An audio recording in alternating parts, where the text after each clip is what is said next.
Sebastian ist da. Der Lauf kann starten, der Countdown läuft. Dann zählen wir von jetzt an von 10 runter. 10, 9, 8, 7, 6, 5, 4, 3, 2, 1. Und da läuft Sebastian los. Der erste Weg geht zu den Terriern.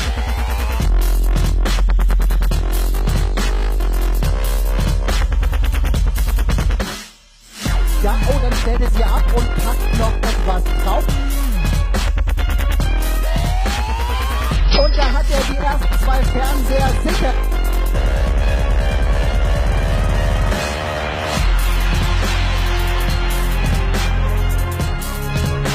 Das ist ja ein Start, die Husten voll ist doch ein Mist gegen ihn. Dann nimmt er sich die Apple-Produkte, MacBook Pro, iPod, iPad, alles was er tragen kann. Er ist auf jeden Fall im Start. Da rennt er an mir vorbei.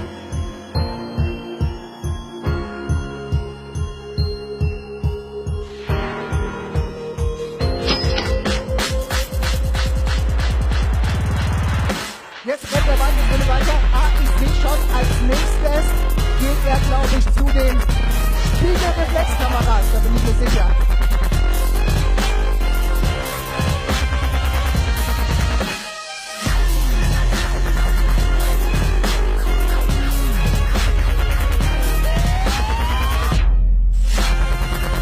Jetzt rennt er um die Ecke und wow, da hat er gleich 6 Kisten geladen.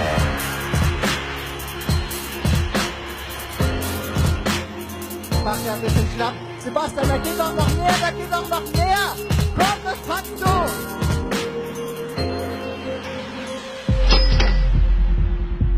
Go, Sebastian!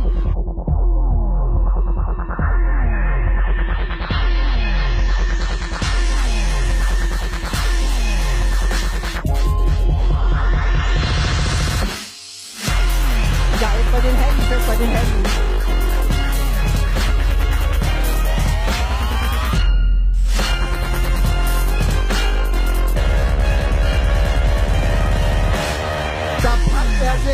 Oh, da verlieren aber 2 Samsung Galaxy und noch ein Samsung Galaxy. Jetzt hat er 3 Samsung Galaxy verloren. Jetzt wird die Entscheidung zurückgehen oder den DVD-Player, den er Hand hat, nochmal ablegen. 11 Sekunden noch. Und jetzt ganz zum Schluss. Ja, der Kühlschrank ist der bekloppt. Der Kühlschrank für die Wohnung. Eine Sekunde und da ist es vorbei.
Saturn. So muss Technik.